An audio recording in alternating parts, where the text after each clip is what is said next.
Praise Lord, brothers and sisters, in the name of Jesus Christ. இந்த நேரத்துக்கு நம்ம என்ன தெரிஞ்சுப்போம், என்ன பார்க்க போகிறோம்னா whom we are, whom voice we are listening. நம்ம யாரோட சத்தத்தை கேட்டுக்கொண்டு இருக்கின்றோம்.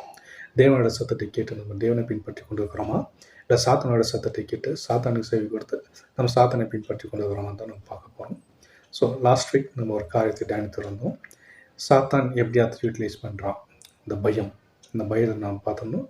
இந்த பயம் மூலியமாக சாத்தான் எப்படியாவது யூட்டிலைஸ் பண்ணிவிட்டு நம்மளை எப்படி அதில் ட்ராப் பண்ணுறான்னு சொல்லிட்டு நம்ம பார்த்தோம், பயத்தை வச்சுக்கிட்டோம். ஸோ இன்றைக்கு நம்ம என்னத்தை தியானிக்க போகிறோம்னா எரேமியா 29:11 பிரகாரமாக God is a plan for us, the plan to give a prosperity, hope and a future, not to destroy us. நம்மளை அழிக்கிறதுக்காக நம்மளை இந்த உலகத்தில் உருவாக்கலை. அவர் நம்மளை வாழ வச்சு ஆசிர்வதிக்கிறதுக்காக தான் நம்மளை உருவாக்கியிருக்காரு.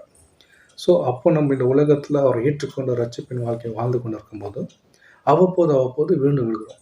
ஏன் விழுகிறோம் அப்படின்னு பார்க்கும்போது, ஆவிக்குற வாழ்க்கையில் நம்ம வாழ்ந்து கொண்டிருக்கும் போது திடீர்னு நம்மளுக்குன்ற இருக்கிற ரிலேஷன்ஸ் அண்ட் இல்லை ஆஃபீஸ் என்வாயன்மெண்ட்டில் பிறரை சாட்டிஸ்ஃபை பண்ண போய் உலக ரீதியாக நம்ம போய் மாட்டிக்கிறோம். ஸோ அந்த மாதிரி நம்ம என்ன இங்கே ஒரு கேரக்டர் நம்ம பார்க்க வரோம்னா சவுல் ராஜா. அவர் என்ன பண்ணுறாரு, தேவன் அவரை ராஜாவை அபிஷேகம் செஞ்சுட்டார். ஸோ அவரும் இஸ்ரேலில் ஆளுகை செய்து கொண்டு இருக்கிறார். ஸோ அப்போது நாட்கள் ஆக ஒரு வாட்டி அமெரிக்கர்கள் டெஸ்ட்ராய் பண்ணி அங்கே இருக்கிற எல்லாத்தையும் டெஸ்ட்ராய் பண்ணி அந்த இடத்த எடுத்துக்க மாதிரி சொல்கிறார். பட் இவர் என்ன பண்ணுறாருன்னா, எல்லோரையும் டெஸ்ட்ராய் பண்ணிவிட்டு அங்கே இருக்கிற எல்லா ஆடு மாடு இருக்கிற ஆடு மாடுகள்லாம் எடுத்துகிட்டு அவர்கள் ஜனங்களை சாட்டிஸ்ஃபை பண்ணலான்னு சொல்லிட்டு எடுத்துகிட்டு வந்துடுறாரு. So it disobeys God's word. அப்போ அங்கே என்ன ஆகிடுதுன்னா அவனோட தாட் தேவன் மேலே இல்லாமல் ஜனங்களை சாட்டிஸ்ஃபை பண்ண போய் அவன் அங்கே இருக்கிற கிங் இஸ் அ கிங்காக இப்போ தேவன் அவர் கிங்கில் விலக போகிறார். ஸோ அவர் இந்த ஜனங்களை சாட்டிஸ்ஃபை பண்ணால் நம்ம இதிலே நிரந்தரமாக இருக்கலாங்க. அவனோட மனுஷ ஞானத்தை யூஸ் பண்ணி அவன் ராஜபாரத்தில் இருந்து போயிடுறான்.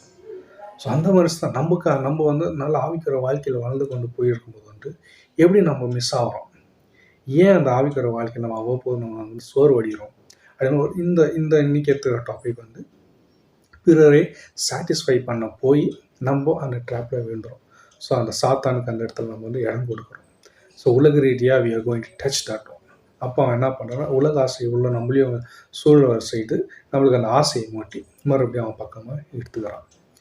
ஸோ இங்கே Proverbs chapter 15:26 என்ன சொல்லுன்னா the Lord hates evil thought. இத்தனை நாட்களாக நம்ம தேவனுடைய தாட்ஸில் நம்ம வளர போகும்போது நல்லா போயிட்டுருக்கோம். சடனாக இந்த ஈவல் தாட்ஸ் நம்ம உள்ளே வரும்போது அவன் நம்ம ஆளுகை செய்து மறுபடியும் தேவனிடத்தில் நம்ம விலக செய்யலாம், பிரிச்சிடறோம். ஸோ அந்த மாதிரி ஒரு காரியங்கள் நம்ம ஈடுபடக்கூடாது. whom we should satisfy, காடை சாட்டிஸ்ஃபை பண்ண போகிறோமா, இல்லை இந்த உலகத்தில் வாழ்கிறதுக்கு மனுஷர்களை இவர்களை சாட்டிஸ்ஃபை பண்ண தேவனிடத்தில் நம்ம பிரிய போகிறோமா. ஸோ நம்ம தேவனோட சத்தரிக்கிட்டு தேவனை நம்ம சாட்டிஸ்ஃபை பண்ணணும்னு சொல்லிட்டு இந்த வார்த்தைகளை நம்ம கற்றுப்போம்.